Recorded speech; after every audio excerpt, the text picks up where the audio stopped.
मतलब एक कहते हैं ना कि मैं वो करना ही नहीं चाहता था, लेकिन 100% दिया, लेकिन वहाँ पे बहुत सक्सेस मिली, राइट। और उसके बाद ये भी नहीं देखो वहीं पे रुक गए, लेकिन उसका मतलब ये नहीं है कि इफ इन केस अगर हम किसी चीज़ में लैक कर रहे हैं कि उस चीज़ को आप डिप्रेशन बना लो। क्योंकि देखो ये जब हम स्कूल टाइम में होते हैं या फिर कॉलेज के स्टार्टिंग टाइम में होते हैं ना।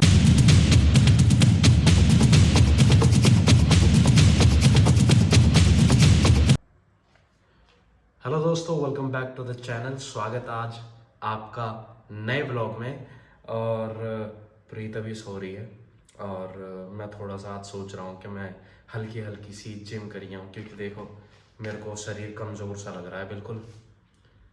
इसको यहाँ पे साइड में रखता हूँ, फिर दिखाता हूँ। मेरे को शरीर देखो कितना कमज़ोर सा लग रहा है।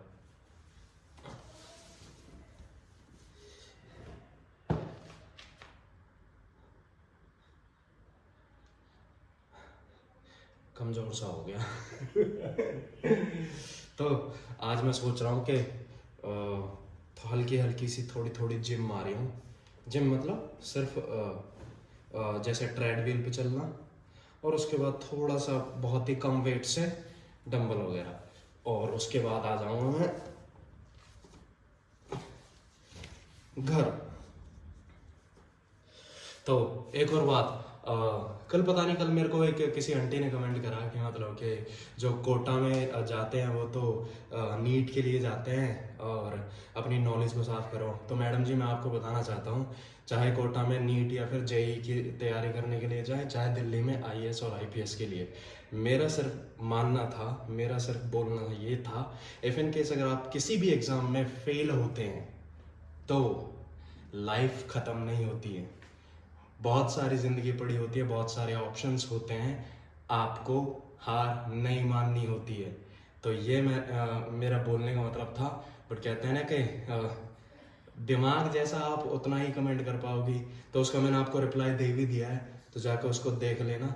और अभी मैं गाड़ी निकाल लेता हूँ पहले। तो दोस्तों, ड्रेस कर लिया चेंज, ये वाली जर्सी पहन लिया है, लोअर, जूते, और अभी चलते हैं गाड़ी में।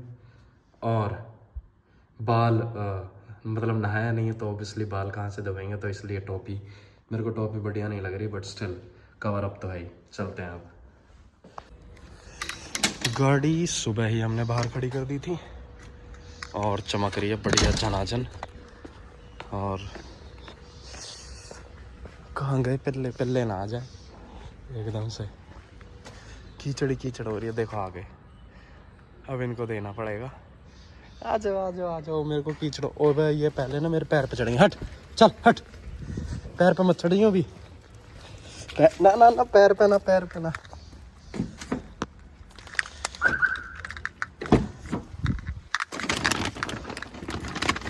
रुक जा, ले ले ले ले।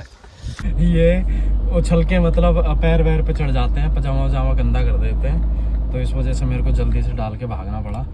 और अभी मैं जा रहा हूँ जिम में।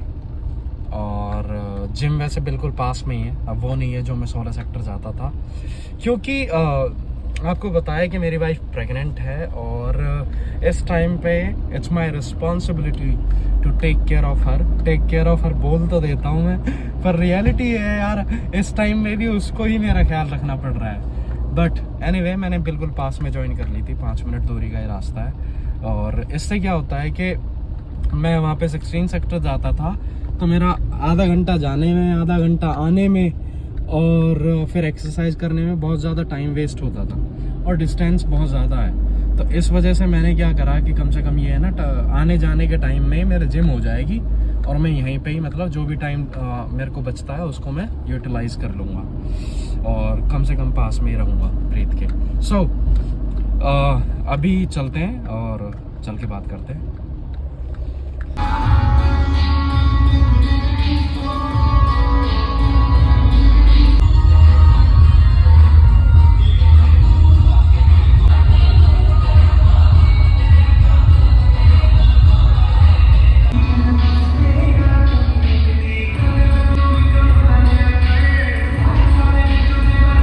दोस्तों, एक्सरसाइज तो कर ली है, पर बहुत दिक्कत हुई थी एक्सरसाइज करने में। जैसा ही हाई हार्ट बीट वाली एक्सरसाइज करता हूँ ना, खांसी आने लग जाती है। नॉर्मल तरीके से मैंने एक्सरसाइज कर ली है बाइसेप्स और ट्राइसेप्स की, और धीरे धीरे होप सो रिकवर हो जाएगा। वैसे मैंने जल्दी कर दिया वैसे तो, बट होप के दिक्कत ना हो आज, क्योंकि कहते हैं कि जब टाइफाइड में या फिर चिकन पॉक्स में होता है ना, तो शरीर को जितना रेस्ट मिलना है वो अच्छा होता है। बट कहते हैं ना जिम वाले बंदे के ना चीटियाँ काटने लग जाती हैं अगर 4-5-6 दिन एक्सरसाइज छूट जाए। तो मैंने अपनी सी तो पूरी कर ली, अब टाइफाइड अपनी सी पूरी ना कर दे कभी। अभी घर चलते हैं। तो दोस्तों घर पे आ गए, प्रोटीन पी लिया है, और इन मैडम की तबीयत ये पता नहीं गले में दर्द हो रहा है।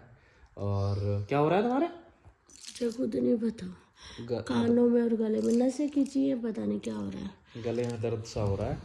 और मैं एक फ़नी कमेंट्स आया, वैसे एक कमेंट यूट्यूब पर भी आती थी, पता नहीं कोई आदमी है या फिर औरत है, ये हमेशा बोलता था काश मेरी बेटी से मिले होते। तुमने देखी हो कमेंट? काश मेरी बेटी से मिले होते। और अब इंस्टाग्राम पे भी आ रहा है, ये मैं लगा भी दूंगा, काश मेरी बेटी से मिलते हैं। अब भाई यार मतलब जो भी हो, इसमें नाम लिख रहा है राजा गुलाम गमी, तो मैं आपकी ही बेटी से मिला हूँ, प्रीत आपकी ही बेटी है। मतलब काश मेरी बेटी से मिले होते, मतलब कि मैं हस्बैंड होता उनकी बेटी का। भैया मेरा ही है, मैं नहीं दे रही प्रीत आपकी बेटी है, तो ऐसे ही समझ लो यार।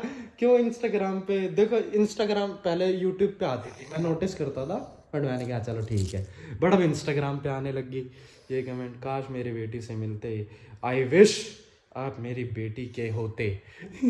इस तरीके से। तो डोंट वरी यार, हाँ ठीक है, आपकी अपनी बेटी मान लो प्रीत को, ठीक है ना, मैं आपकी बेटी से मिला हूँ और मैं आप ही की बेटी का हूँ।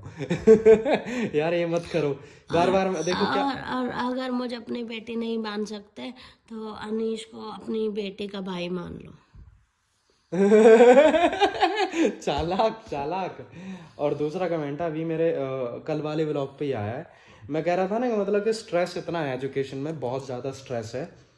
और वो स्ट्रेस कैसा है कि एक लड़का अभी बता रहा है, कुणाल नाम से आईडी है, कुणाल 602, भैया आज का मेरा प्रैक्टिकल था, भैया इंडिया की शिक्षा नीति बहुत गंदी है, अगर आज हमें स्टडी की जगह मेंटल एंड डिजिटल स्किल सिखाई जाती तो इंडिया का हर बच्चा होशियार हो, घर वालों की तरफ से, प्लस अपने ऊपर इतना डिप्रेशन हो जाता है, कुछ समझ ही नहीं आता क्या करें। मैं समझ सकता हूँ एक स्टूडेंट लाइफ का पेन क्या होता है।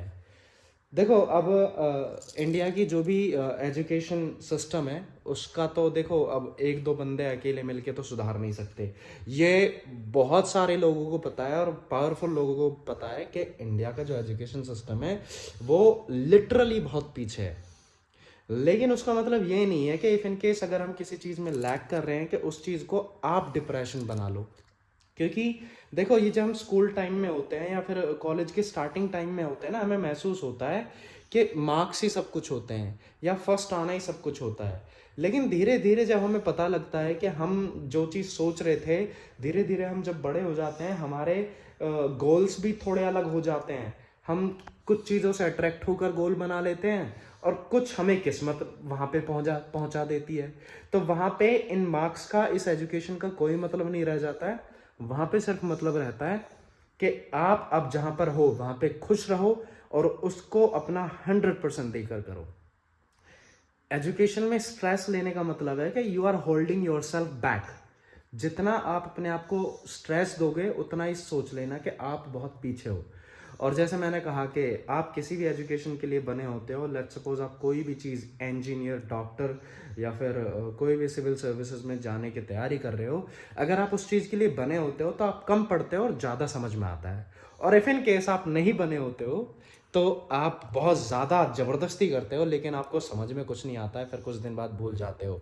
और यही रियलिटी है, आपको यहीं पे समझना चाहिए कि आपको लाइफ में बनना क्या है या फिर क्या करना है। जैसे कि मैंने कहा देखो, स्टार्टिंग में मैं बिल्कुल 10वीं क्लास तक तो मेरे 63% नंबर थे, लेकिन उसके बाद डिप्लोमा मैंने अच्छे नंबरों से करा, बीटेक भी मैंने अच्छे नंबरों से करी, तो मेरे को लग रहा था मैं बहुत बढ़िया इंजीनियर बनूंगा। ठीक है। अब इंजीनियर के बाद मैं पहुंच गया मुंबई थोड़ा सा एक्टिंग करने के लिए। अपन वहाँ पे भी फेल, क्या अपन ने सुसाइड कर ली क्या, या फिर क्या मतलब ऐसा कुछ हो गया क्या, मतलब कि मैं कुछ कर ही नहीं सकता, राइट। लेकिन उसके बाद जहाँ भी जॉब करी वहाँ 100% दिया, चाहे वो मतलब एक कहते हैं ना कि मैं वो करना ही नहीं चाहता था, लेकिन 100% दिया, लेकिन वहाँ पे बहुत सक्सेस मिली, राइट। और उसके बाद ये भी नहीं देखो वहीं पे रुक गए, आज यूट्यूब पे हैं। तो कहने का मतलब ये है कि लाइफ तुम्हें बहुत घुमाएगी, तो उस घुमाने को आप जहाँ पे हो वहाँ पे 100% दो। नहीं हुआ डजंट मैटर, खुश रहो, ये सबसे बड़ी बात है। ओके, तो इस व्लॉग को यहीं पे ख़त्म करते हैं, क्योंकि मेरी वाइफ का हाथ दुख गया होगा, मुझे ऐसा लग रहा है, and I have to take care of her. Bye, take care.